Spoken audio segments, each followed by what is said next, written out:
Buenos días, estamos aquí en los miércoles de nuestra transmisión en vivo de Vida Sistémica. Es un gusto estar aquí con ustedes desde Saltillo, Coahuila, en nuestras instalaciones de transformación sistémica, que es nuestra casa madre, de donde sale todo lo demás que hacemos al servicio de la vida, de la gente que busca en nosotros una contención, un acompañamiento, y con gusto lo hacemos. Cada vez somos más y eso a mí me da mucho gusto. Estamos en formación, en proceso de futuros consteladores, que los primeros se graduarán en julio de este año. Se llega muy rápido, yo creo que todos lo veíamos lejano, pero ya está muy cercano. Nos quedan nada más y nada menos que 5 o 6 sesiones para que ellos puedan graduarse. Por supuesto, si hacen su trabajo personal y trabajos alrededor de lo que es asistir a la formación, como hacer un libro de su historia personal. Se elabora una autobiografía que es muy enriquecedora para nuestra vida. Esta autobiografía, tocando el tema que hemos tenido la semana pasada de si ocupo mi lugar en mi propia vida, esta autobiografía les ayuda a los alumnos, como me ayudó a mí cuando fui alumna, a ver en dónde estoy parada en mi vida y en la vida de mi sistema. Es como un Google Maps que te pone el identificador del lugar exactamente en donde estás conforme vas avanzando en la elaboración de la autobiografía. Es uno de los requisitos para graduarse como constelador internacional, certificado por la Universidad CUDEC, que nosotros somos centro hermano de esta universidad. Es a nivel universitario, no somos improvisados, y esto pues a mí me da mucho gusto poder compartirlo con toda esta gente que está en la formación. Si tú quieres integrarte, eres bienvenido, y si te gusta estar al servicio de la vida de la gente, de acompañar, de mejorar la percepción de lo que nosotros traemos dentro de nosotros, porque eso es lo que hace un constelador. Un constelador no es el que arregla las situaciones, sino simplemente es el que le permite a una persona ver lo que ya trae dentro, sus diseños personales, sus diseños sistémicos y transgeneracionales, que le permiten vivir una vida más tranquila y más feliz. Bueno, pues hablando del tema de ocupar mi lugar, que estamos tratando, nos quedamos la vez pasada en cómo, si yo soy un adulto, ocupo mi lugar y ocupo mi lugar en mi vida. Cómo las características de un adulto son el ser consciente, el tomar decisiones propias, el elegir, a diferencia de una persona que está en un cuerpo de un adulto pero actuando como un niño. ¿Cómo sería esto? Cuando nosotros somos adultos y que estamos actuando como un niño, por ejemplo, nos relacionamos con alguien más desde el pleito, desde el berrinche, desde el control, hacer que ellos hagan lo que yo quiero que hagan, tener esta pretensión de controlar a todos y a todo. Eso es una actitud infantil. ¿Por qué? Porque nos viene de un niño que no podía controlar nada, porque un niño está sometido a la autoridad de sus padres.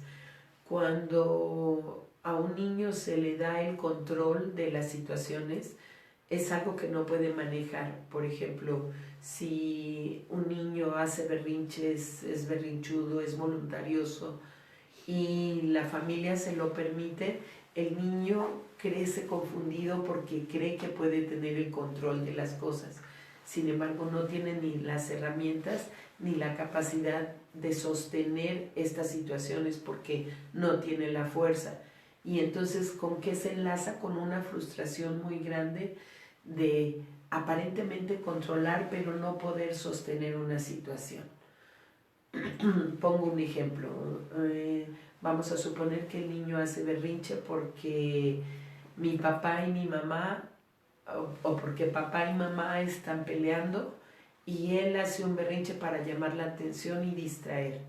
Los papás, al ver el berrinche del niño, obviamente se distraen de lo que están haciendo acá, que sería el pleito, y voltean a ver al niño. El niño logra, por medio de este berrinche, controlar la situación entre papá y mamá.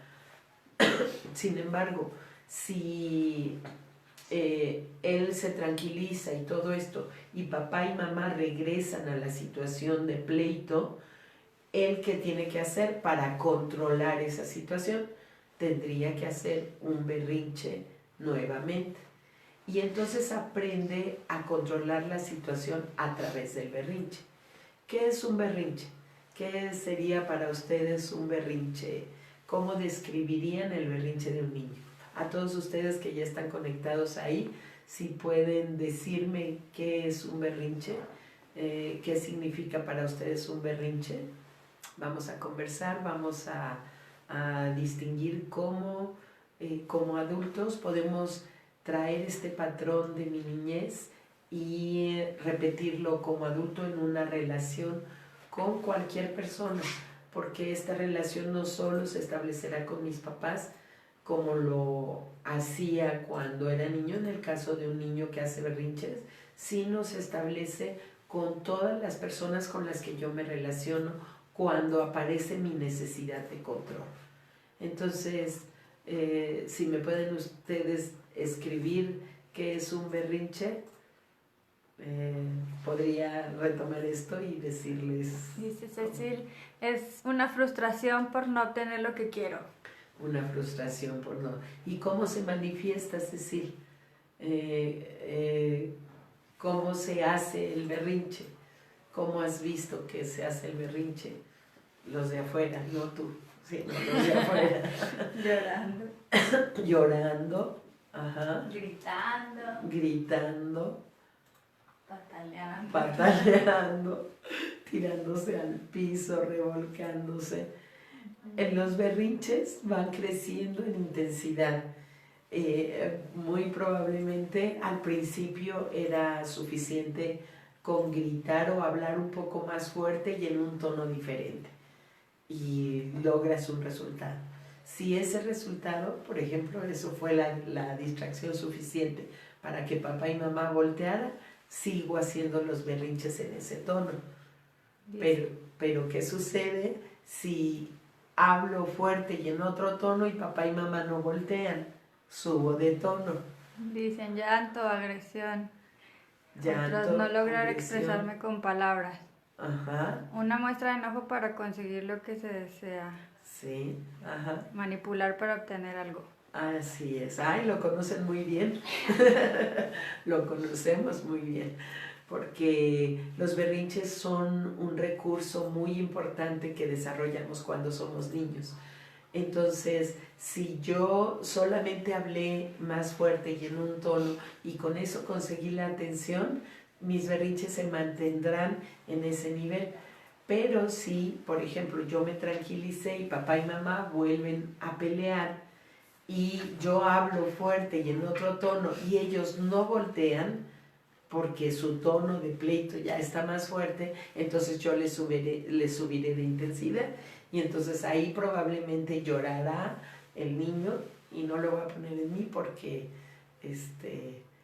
procuro no hacer berrinches, aunque no estoy exenta, pero sí identifico que entonces puedo llorar, puede el niño llorar, puede gritar, patalear, tirarse, revolcarse, aventar cosas, destruir algo, patear otras e inclusive agredir a las personas para que de esta manera capte su atención y sacar a estos padres de esa dinámica.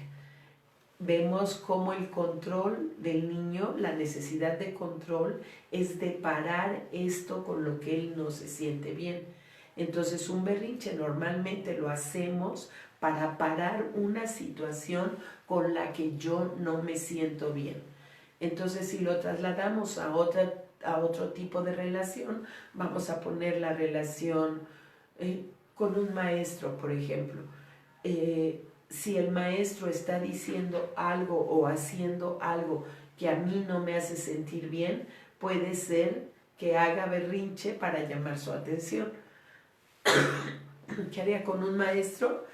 Pues obviamente no me voy a revolcar, no me voy a tirar. ¿Cuál sería una actitud de berrinche para controlar la actitud que el maestro está teniendo que a mí me está haciendo sentir incómodo? Si no me puedo revolcar, ¿cuál sería una actitud de berrinche ante un maestro, por ejemplo? Enojarme, quejarme con su superior. Y vamos a suponer que estás en el salón, porque puedo enojarme y quejarme con su superior, pero vamos a suponer que estoy en el salón y que la situación está tan incómoda porque me está exigiendo algo que yo no hice, o está preguntando algo que yo no sé, porque tenía yo que repasar o estudiar la lección y no lo sé, o porque me tocó un punto vulnerable de mi historia y me remonta al pasado, a la historia con mis padres, a la historia de mi sistema, y no sé cómo reaccionar. ¿Cómo haría berrinche en el salón de clase? Poniéndome a platicar con alguien más, burlándome de lo que está haciendo el maestro, descalificándolo ante mis compañeros. Esto tiene que ver con la autoestima de la persona, porque si nosotros vemos este tipo de conductas, sería un alumno que se vuelve arrogante ante el maestro. Y normalmente pensamos que una persona arrogante es una persona que tiene una autoestima alta, ¿cierto? O sea, es muy arrogante, se cree mucho porque ha de ser mucho. Y es de manera inversa. Una persona arrogante tiene la autoestima baja, y tiene la autoestima baja porque no pudo controlar determinadas situaciones y así lo aprendió. Entonces hace berrinche para tratar de controlar al maestro, por ejemplo, dejándolo en mal a él, porque me está tocando algo que yo no estoy haciendo bien. Dice Lourdes, mi hijo tenía el espasmo del sollozo y la verdad era muy estresante. Sí, cómo no, porque con un espasmo del sollozo no sabes cuándo va a volver a respirar. ¿Y qué hiciste para que se le quitara, Lourdes?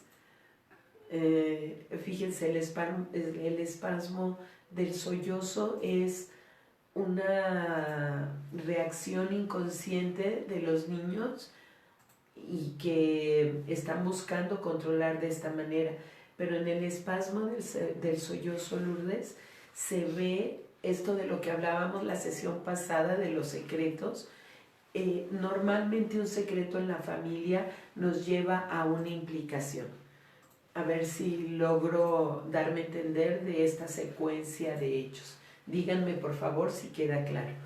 Viene un secreto que hay en la familia, por ejemplo, ¿qué es el espasmo del sollozo? Alguien que no puede respirar o que contiene la respiración para no ser visto, para no hacer ruido, para no decir algo que se tiene que decir, para controlar al otro de lo que está haciendo. Entonces, estos secretos pueden estar en el sistema familiar. Si es un secreto en el sistema familiar, pues tiene que ver con las generaciones anteriores. Es un secreto de una generación anterior. Y que una generación en un hijo podemos ser nosotros los padres, ¿verdad? No estoy hablando de generaciones que tienen que ser 3, 4 generaciones atrás. La generación anterior empieza con mis padres. Entonces, este secreto está ahí y genera una implicación. ¿Qué sería una implicación?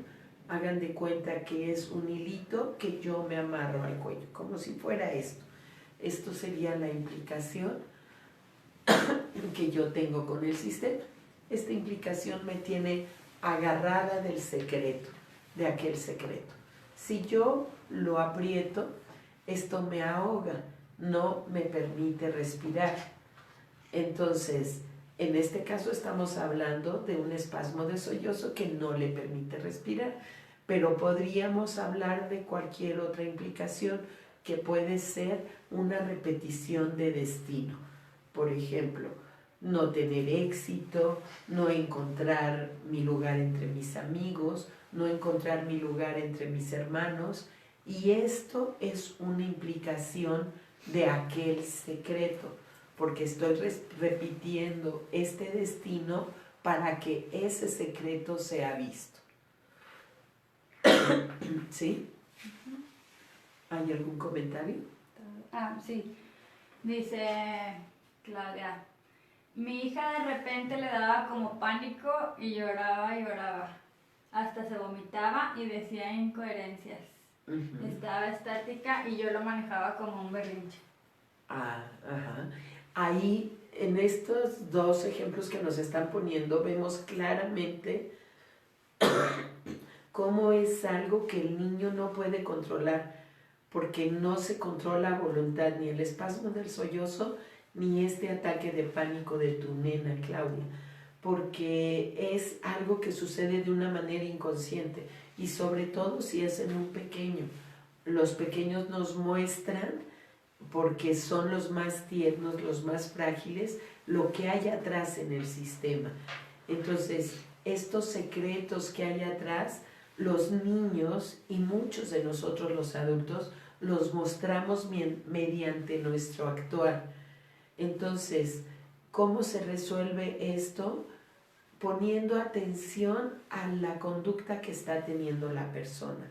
Por ejemplo, en lo que hablábamos de la pareja que está peleando, el niño que habla en un tono más fuerte y diferente y que no es suficiente, y entonces le sube de tono, hace una pataleta, grita, y lo trasladamos a un adulto que está en un salón de clases con un maestro que no puede hacer una pataleta, entonces hace una pataleta de otra manera. ¿Cómo pone en ridículo al maestro? No valora lo que el maestro le está aportando, sino solo se enfoca en lo negativo del maestro.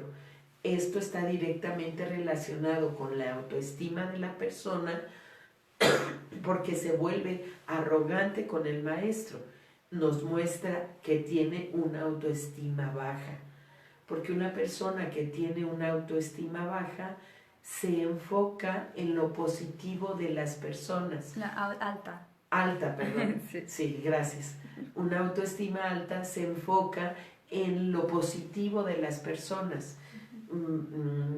El otro día yo mandé un texto que escribí que me pareció profundo, y tuve un error en el texto y se lo mandé a muchas personas y agradecieron el texto que yo compartí y lo que yo decía en este texto. Y hubo una persona que me marcó el error, diciéndome que yo me había equivocado en tal lugar, pero nunca vio lo positivo del texto o nunca lo nombró. ¿De qué nos habla esto? De su baja autoestima, porque está enfocado en lo negativo, no en lo positivo. Entonces, cuando esta persona me habla, yo mando pues una disculpa, una corrección marcando mi error. Había yo puesto 2 veces para, y ese había sido el error en el texto.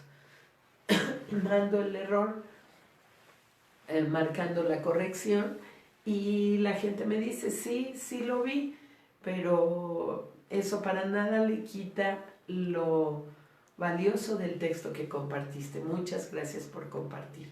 Entonces, esto es muestra de cómo al enfocarnos en lo negativo de una persona, estamos mostrando que tenemos una baja autoestima.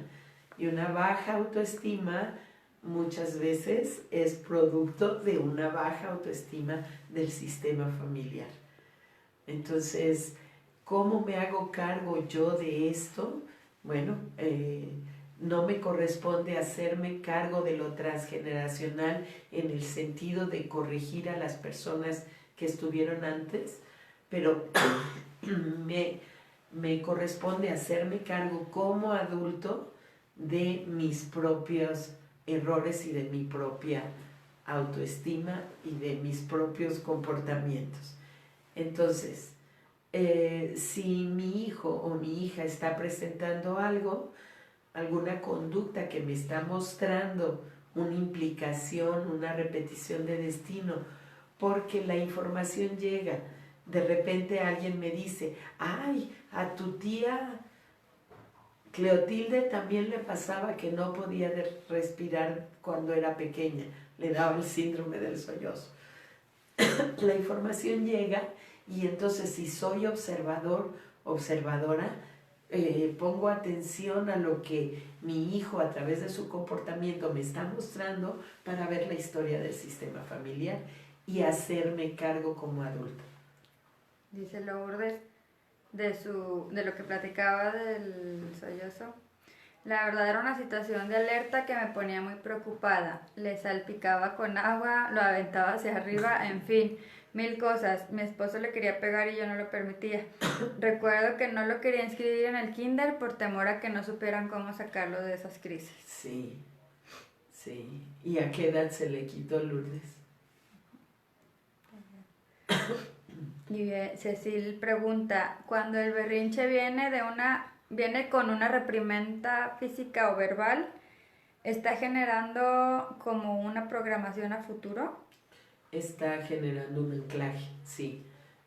No es tanto una programación, sino es un anclaje como... Un anclaje, bueno, pues su nombre lo dice, es un ancla que deja ahí el momento. Entonces, no es que te programe a futuro para reaccionar de esta manera, sino es que en el futuro te regresa a este hecho pesado en tu vida y lo repites. Porque además es maravilloso cómo el universo se encarga de generar las situaciones para que nosotros hagamos posible repetir estas historias mientras no las resolvamos, porque entonces la vida te va a poner situaciones en las que repites esta situación para que te regrese al anclaje. Es muy claro cuando escogemos una pareja o nos relacionamos con una pareja y entonces la persona dice, ay, siempre me tocan los que no me valoran, ¿verdad? Entonces, te tocan los que no te valoran porque seguramente tuviste un anclaje en donde no te sentiste valorada. No necesariamente que no te valoraran tus papás porque viene de la infancia, sino que tú no te sentiste valorada. Y al no sentirte valorada, se hace el anclaje, es un hecho pesado en tu vida y haces posible que hermanos, amigos, parejas no te valoren. ¿Por qué? Porque la primera que no te valoras eres tú.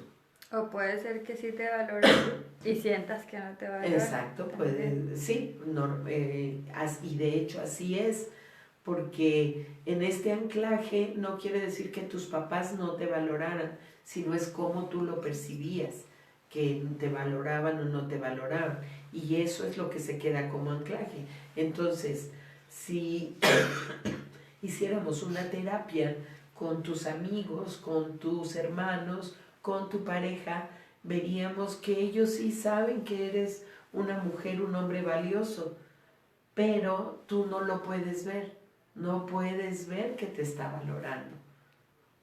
¿Sí? ¿puedo hacer la pregunta de la semana pasada? Que Ajá, quedó sí, pendiente, sí. que hablábamos del tomar el lugar en nuestra vida. Entonces Lourdes preguntó, creo que estabas hablando del orden. Ajá. ¿También cuenta una pareja anterior, aunque no se casó con ella, pero sí tuvo hijos? Cuenta una pareja anterior, aunque no se casó con ella y aunque no hubiera tenido hijos.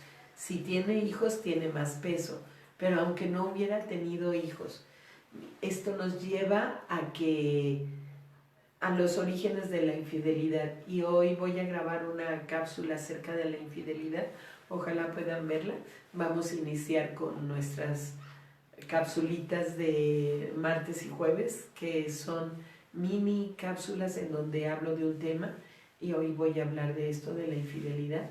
Y nos lleva a la infidelidad porque normalmente cuando una persona no agradece a otra porque se fue y hizo espacio para que la siguiente llegara, quiere decir que el lugar no lo deja libre para que la otra persona pueda quedarse ahí y ella ocupar el lugar como pareja actual. Esto tiene que ver con el destino, por ejemplo, de nuestros padres. Si mi papá o mi mamá tuvo una pareja importante, como puede ser una persona que tuvo un hijo o una persona de la que estaba enamorada y no pudo ser, que las familias se opusieron. Cuando algo ofrece resistencia, normalmente se queda fijado. Y esto tendría que ver con la etapa cuando nosotros somos adolescentes, que es cuando nos resistimos o resistimos. Estas resistencias, su nombre lo dice, aprendo a que ahí se quede.